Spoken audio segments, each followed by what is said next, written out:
Great, good morning, everyone. Welcome to the House Democratic Caucus.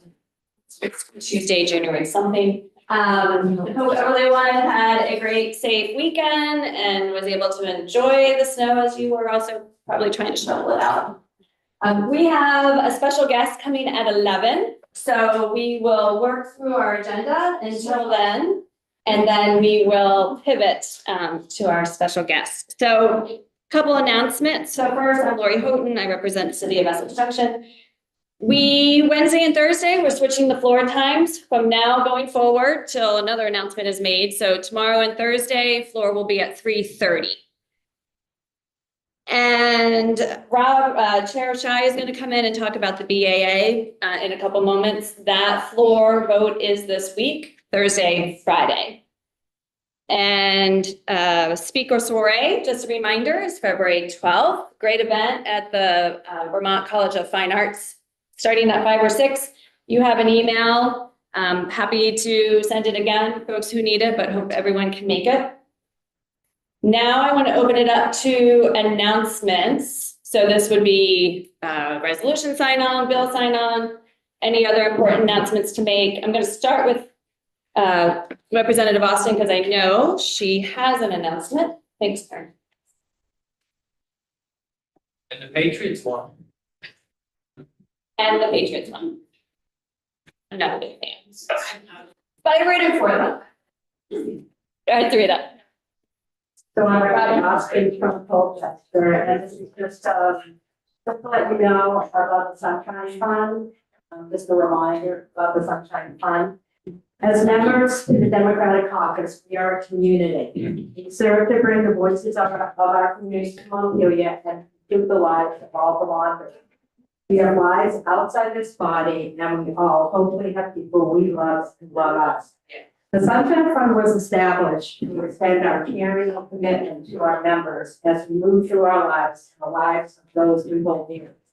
Over time, we come to recognize the reality that there will be expected and unexpected life circumstances that we encounter, some in our control and others not so.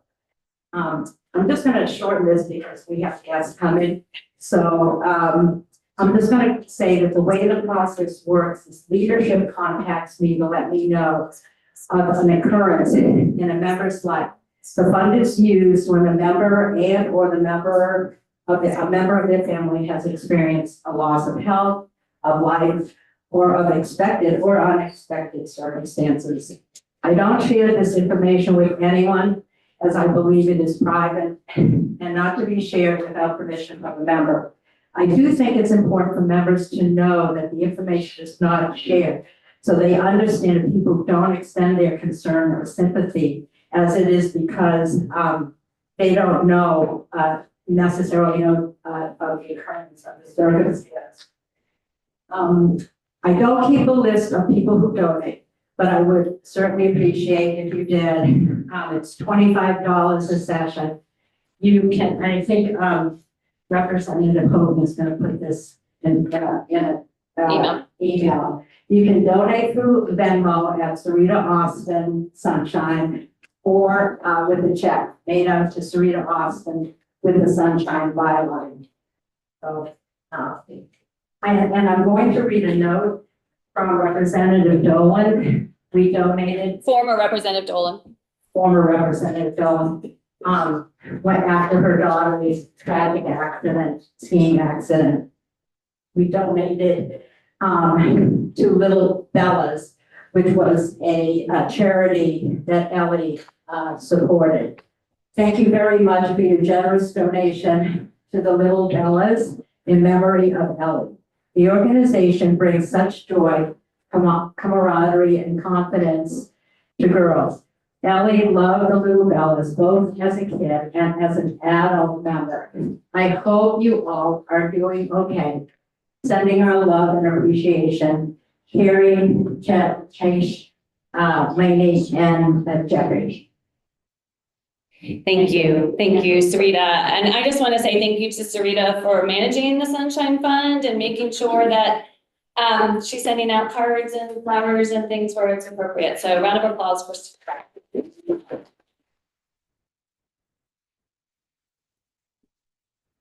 Are there any other announcements? Everybody, it's Rebecca from Winooski. I just want to remind everybody that Thursday, the 29th, is Mental Health Awareness Day, and there will be events over in the Vermont Supreme Courthouse Auditorium from 8 to 3. I hear they have a really good keynote speaker.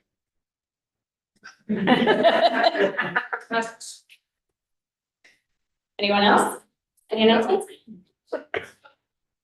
Great, so before we turn it over to Chair Shai, I do have one announcement. I just want to remind folks that there are 2 links for this meeting. There is a link that as members we receive, so we can participate if we're not in the building. And then there is the live stream link that people outside of the building can watch on YouTube. So if you're sending out links, just make sure you send that YouTube link out to folks. All right, as I said before, we have the BAA coming on the floor, and I'm going to turn it over to Shai to talk about this. Okay, thanks. Good morning, everybody. We are handing off, literally hot off the press seconds ago, the highlight sheet to give you some information about the budget adjustment. I won't go over all the details. But I did want you to know that we voted this out yesterday afternoon on an 11-0 vote. It was unanimous coming out of our committee, which we're always very excited about.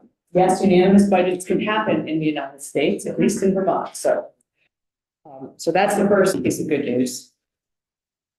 So we have a lot less money. You've probably heard me say that once or twice in the last year or so.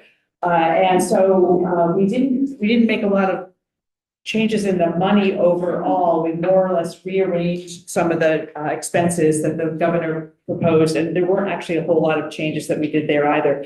The difference in dollar amount of general funds was only $50,000 from what the governor proposed and what we proposed, so not huge. But we were able to do a lot of things with that. Some of them the governor was in the governor's recommend, and some of the things we changed. We have there was a big amount of general fund, nearly 900,000 to this Vermont State Police for overtime costs. We don't have enough staff in the Vermont State Police.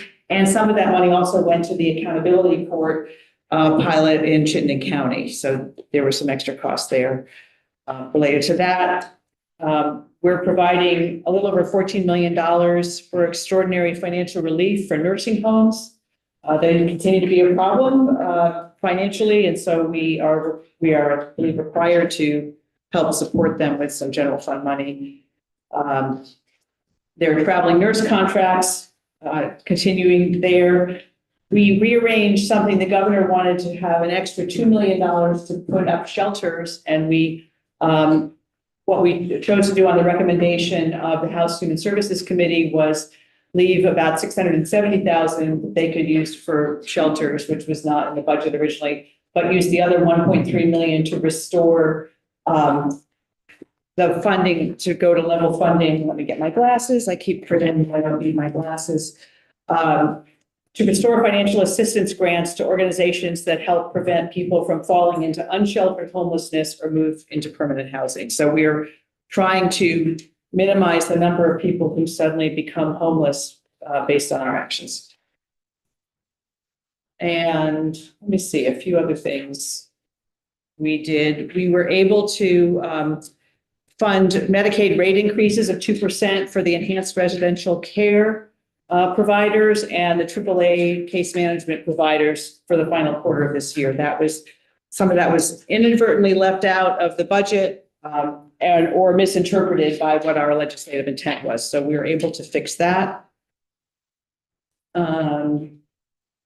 We had to put money in the budget to cover increased costs associated with wildfires. That is a problem that we're having now. That's a little bit different than what we've seen before. There have been costs increased with the Department of Corrections, both because there are more people that are being housed in our correctional facilities, more people that are going to Mississippi, and there's a new healthcare contract for an increased number of people. So all of that was several $1 million all in there. Let's see, on the one-time funding, the governor recommended offering more money for these accountability courts that started in Chittenden County. And so there's $500,000 to go there. It's not specific to a particular community. This communities will need to be willing to do that. So it's not being imposed, but if a county says we would like to do some of this work, we have a big backlog, then there's some funding there for those accountability boards.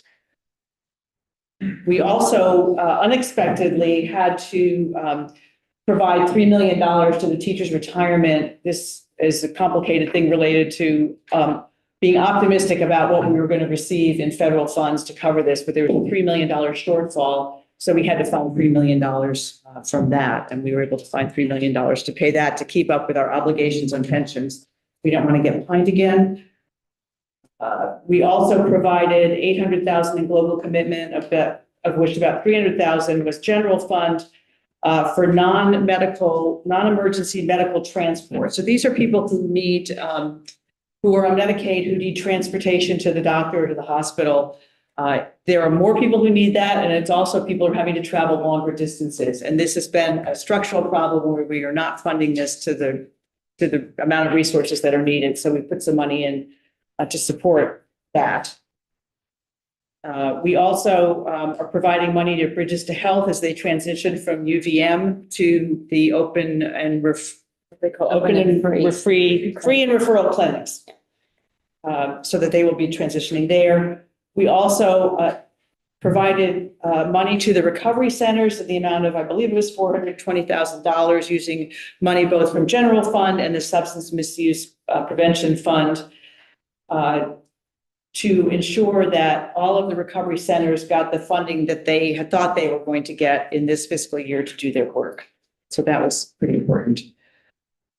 There was a bunch of IT projects across agencies, whether it's Human Services or Department of Corrections, or I'm going to forget some, but there was a lot of IT money as well. We restored $1 million to the Land Access and Opportunity Board. It was money that got reverted from some old money they had, and it got reverted back.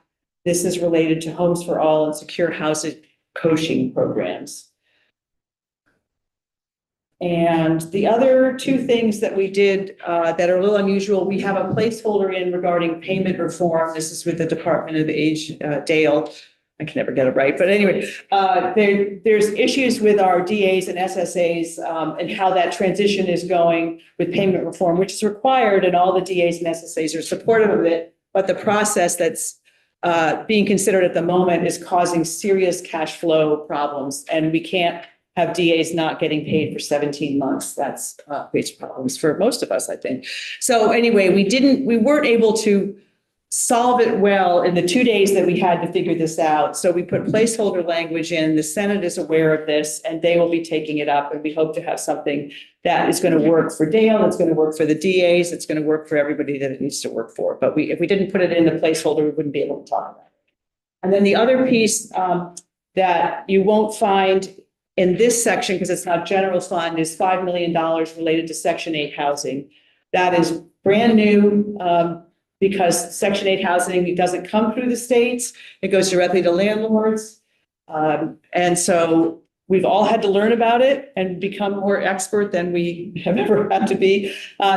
We became aware of it last May, and then the Joint Fiscal Committee that met, because we met off season, off session, heard about it a number of times. And the emergency board actually looked at potentially meeting for an extra time to deal with it, but we figured out that the issue was really going to be while the General Assembly was in session, and it's much better that we do this while we're all in session. So there's $5 million that was part of the $50 million that was allocated to the emergency board last year in the event of federal fund shortfalls. And we put language in to allow the Agency of Administration to work with the public housing authorities in ways that will not hurt our funding, because it's also, we have to be really careful about what HUD requires, the federal government requires. And we don't want to do something that unintentionally reduces the number of vouchers or kicks people out of their housing or whatever. So it's going to be managed carefully, and we put some guidelines in about that. But we did unreserve 5 million of that original 50 million to be used for this, which is one of the purposes that it can be used for. So I think those are more than enough highlights. Happy to take any questions. You have a sheet. We can go into any other questions that you have. Angela? And just to say, if Representative Allen comes in, we will pause the questions and then come back to this. Thank you so much, Representative Shaw. My name is Angela, Representative Wilson. I'm looking at the 800,000 global commitment to mitigate non-emergency medical Right. transport order. Is that, I'm hearing from constituents about FSTA, in Chittenden County, is this something separate? Right. So this is related to the Vermont Public Transit Association and all the public transit, but it's only related to Medicaid non-emergency transport. So it's the people that drive Medicaid recipients to their doctor's appointments. It's not the getting on the bus to commute to somewhere. Okay, it's not the Vermont Transit Service. No, they might be getting some of this money, but only as it relates to this, not related to their everyday operations. Yeah. Thank you. Representative Barbara Richardson from Burlington.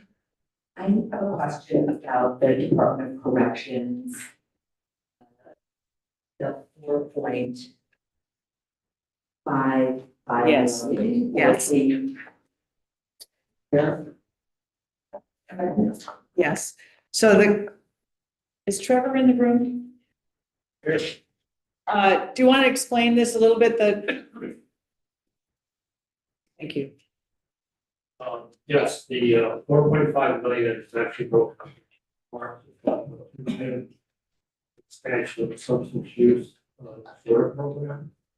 And they also have is 3.7 million, which is a renegotiated health services contract because of the increase in census across the correction facility.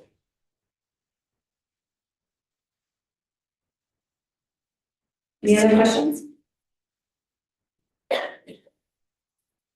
Thank you, David, there for Shaftesbury. You mentioned, Robin, the $50 million when you were discussing the Section 8 housing. I'm wondering whether there's anything that we've done. I'm wondering how much of that 50 million remains, and maybe there was other money that was set aside in the case of a possible federal shortfall. Right. Are we doing anything are we shifting any of that money into any programs, or is that money still there if it hasn't been spent already? That's a great question. So the 50 million was appropriated to the Agency of Administration for the specific purpose of the E-Board to be able to reappropriate it in the event of federal funds emergencies. So last year, you may recall, we had an extra E-Board meeting on October 29th, and we appropriated $6.5 million to fund 15 days of food benefits. It was because SNAP, we had a government shutdown in SNAP, and we gave some money to the food bank and some money that went directly to participants in that. So that was the first $6.5 million. We hadn't touched anything until now with this additional $5 million. So there is still, what, 39.5 million left? I'm doing math in public. That's not a good idea. Of that appropriation that's related specifically to that. Last year, we also appropriated $30 million in a contingency to use for additional federal fund shortfall. We haven't touched any of that, but it's specifically for that. And then we had a second 30 million that could go to any number of things. Could be federal funds, it could be education, property, tax, it could be other things that support Vermonters. So those haven't been touched, and they're continuing to move forward.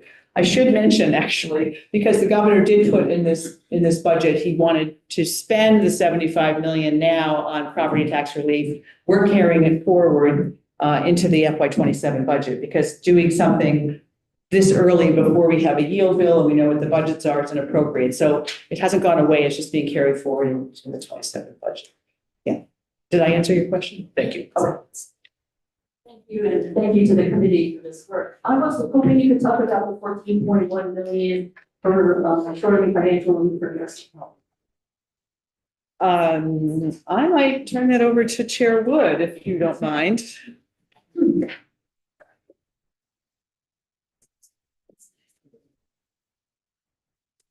Yes, the extraordinary financial relief for skilled nursing facilities comes as a result of primarily staff overages when it comes to the use of traveling nurses and other staff, it's not all nursing.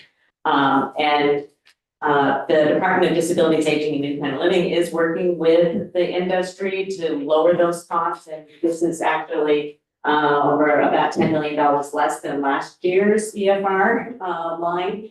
And so we are working with them to lower those costs, but we are still in Vermont an outlier in long-term care in the use of traveling staff for our nursing facilities. So staffing continues to be an issue there, and our committee will be receiving a report shortly because we were very concerned about that last year, about the ongoing additional expense in the most expensive side of our care continuum. Because right now that budget is the community-based services and the facility-based services are all part of the same budget. So whatever we spend in institutional-based services like skilled nursing, we cannot spend in home and community-based care. So we felt it was an important issue to dig deeper into, and so we asked the department to do so, and they will be coming in shortly with a report on that. So we remain concerned about it and are working on that as well.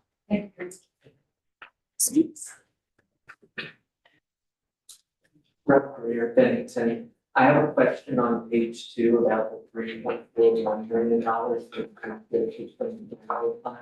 for the pilot special fund. And it says specifically for reappraisal. Is that fund only for towns that are going through reappraisal in 2026, or is it more distributed than that across the state? Or what tax position applies to being doing that? So